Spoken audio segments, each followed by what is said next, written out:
Jack Roberto spotted at Bibi Gandang Hari may reaksyon sa pagbisita ni Jack sa bahay nila.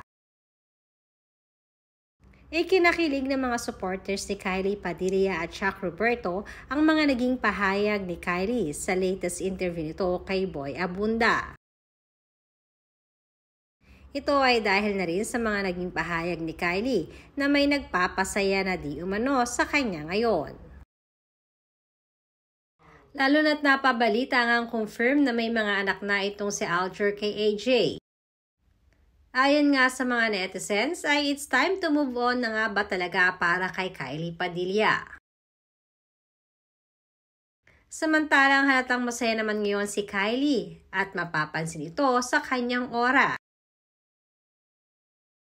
Maging ang pamilya ni Kylie lalo na ang Papa Robin niya ay sinasabing wala naman sa kanya kung saan magiging masaya si Kylie ay susuportahan lamang niya ang anak.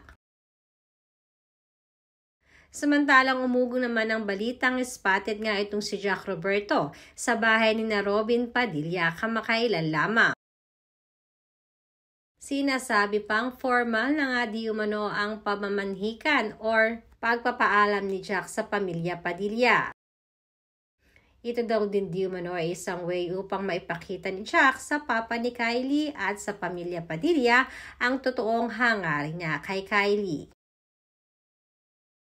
Kaya naman bilang isa sa mga malapit kay Kylie ay nagulat nga si Jack sa tito ni Kylie Padilla na sa Bibi Gandang Hari.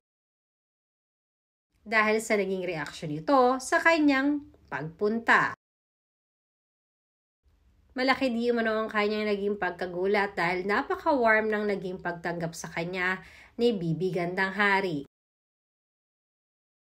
More chika lang di umano sila sa bahay ng mga bagay-bagay patungkol kay Kylie at sa mga project nilang pinagsasamahan.